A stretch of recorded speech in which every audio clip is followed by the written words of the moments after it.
कि जब आप बौने लोगों के बारे में और बौने लोगों को बड़ा बनाते हैं और छोटे लोग सत्ता पे काबिज हो जाते हैं, इंस्टीट्यूशन पे काबिज हो जाते हैं, तो छोटे लोगों की तस्वीरें देख देखकर आपका बच्चा भी छोटा बनने की कोशिश करता है।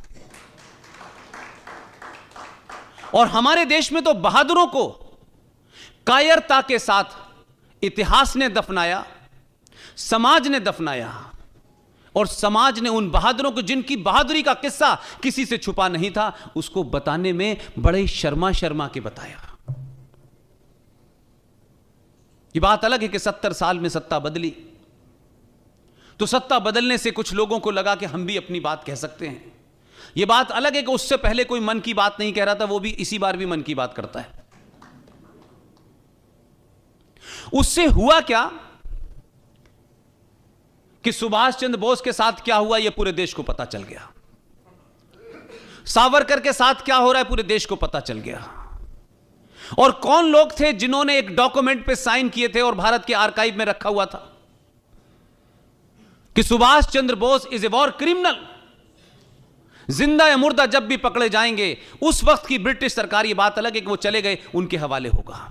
इस डॉक्यूमेंट को इस देश में किसने छुपाया और किस मकसद से छुपाया, और कौन लोग थे जिन्होंने यह जघन्य अपराध किया?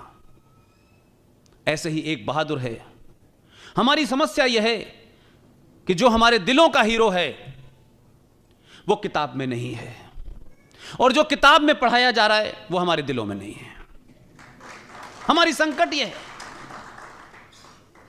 सरकार कुछ चाहती है, समाज कुछ चाहता है। समाज का हीरो कोई और है, सरकार का हीरो कोई और है। लिहाजा 21 अक्टूबर 1943 को सुभाष चंद्र बोस ने भारत की आजादी की घोषणा की। मोयान जो नॉर्थ ईस्ट के अंदर जगह है, वहां से लेके पूरा नॉर्थ ईस्ट उनके कब्जे में था। बंगाल के अखबार पढ़िए जाकर के बंगाल में, और 70 साल का जीवन कोई किसी भी देश के इतिहास में एक लम्हे के बराबर होता है। उन अखबारों में जाके पढ़िए कि सुभाष चंद्र बोस ने जब इस आजादी की घोषणा की तो बंगाल में बंगाली लोग अपने घरों के बाहर जो भी कुछ उनके पास हथियार था उसे लेके सुभाष चंद्र बोस का इंतजार कर रहे थे कि वो जब आगे बढ़ेंगे तो उनके साथ हम चलेंगे। 21 अक्टूबर को उस घोषणा के बाद इस देश में करेंसी भी जारी की और बैंक भी जारी हुआ, और दुनिया के 11 देशों ने, जिसमें यूएसएसआर जैसा देश शामिल है, उन्होंने उस सरकार को मान्यता दी। लेकिन षड्यंत्र कहीं और नहीं, आपके घर में हो रहा था। कुछ लोगों को ट्रांसफर ऑफ पावर से ट्रांसफर होकर के डीएम से पीएम बनना था, इसलिए उन्होंने तमाम समझौते किए।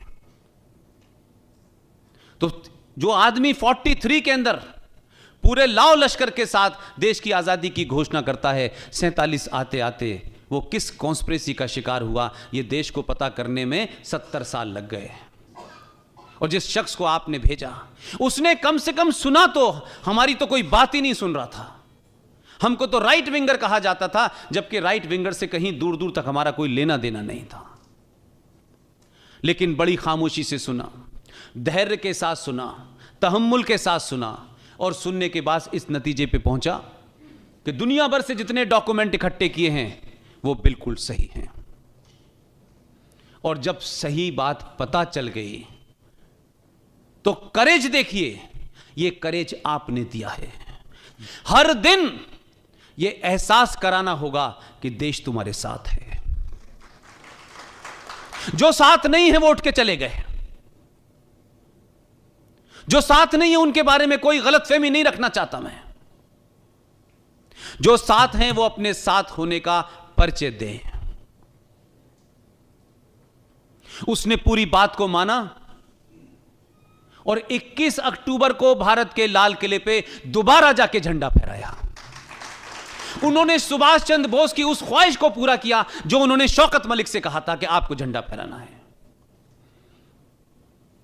और एक घटना का जिक्र इसलिए क्योंकि आप गुजराती हैं। प्राइम मिनिस्टर हाउस से जब वो शख्स निकला और लाल किले तक जा रहा था, इस बीच में उन्होंने एक ट्वीट किया। वो ट्वीट सार्वजनिक था। उस ट्वीट में क्या लिखा था, मैं ये बात इसलिए नहीं कह रहा कि वो कोई ट्वीट बताना कोई मेरे लिए बड़ा इंपॉर्टेंट है।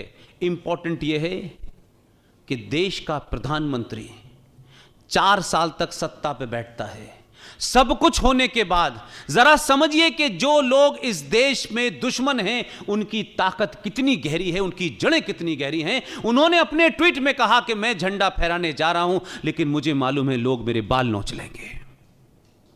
यह उनका ट्वीट था। प्राइम मिनिस्टर अगर यह समझ सकता है और यह कह सकता है कि कितने खतरे होंगे कि इस घटना के बाद देश में क्या बवाल होगा, तो मेरी और आपकी क्या औकात है। लेकिन इसके बावजूद भी वो गए। लगातार पूरी टीम, GD Bakshi, colonel R S Singh, Sushil Pandit, Gaurav Arya, Lalit Ambardar, हम सब ने कहा हम पीछे नहीं हटेंगे चाहे कुछ हो जाए। उसी दिन प्रधानमंत्री ने झंडा भी फहराया और देश के एक बड़े इतिहासकार को बुला के कहा कि मुझे 23 जनवरी, जिस दिन सुभाष चंद्र बोस का जन्मदिन होता है, मुझे इसी लाल किले के अंदर दुनिया का सबसे बेहतरीन सुभाष चंद्र बोस का म्यूजियम चाहिए। आप में से जितने लोग हैं और खासतौर से जो नई नई शादी करते हैं और शादी करने के बाद, मुझे अभी तक यह समझ नहीं आया भाई कि जब तक नहीं मालूम था तब तक तो ठीक था। शादी करने के बाद अच्छी खासी अपनी बीवी को लेकर के, जिसे आप चाहते हैं काफी साल जिंदा रहे, उसे सबसे पहले ले जाके ताजमहल में कब्र पे क्या दिखाते हैं आप कि तुम्हारी भी कब्र ऐसी बनाऊंगा। भाई मुझे पता ही समझ में नहीं आया मुझे। जिस पूरे फ्रॉड नैरेटिव को क्रिएट किया कि ये मोहब्बत का ये निशानी है। अब ये मोहब्बत की निशानी कोई कब्र कैसे हो सकती है यार। और मुसलमान भी चाहते हैं, गैर इस्लामिक काम है तब भी कर रहे हैं।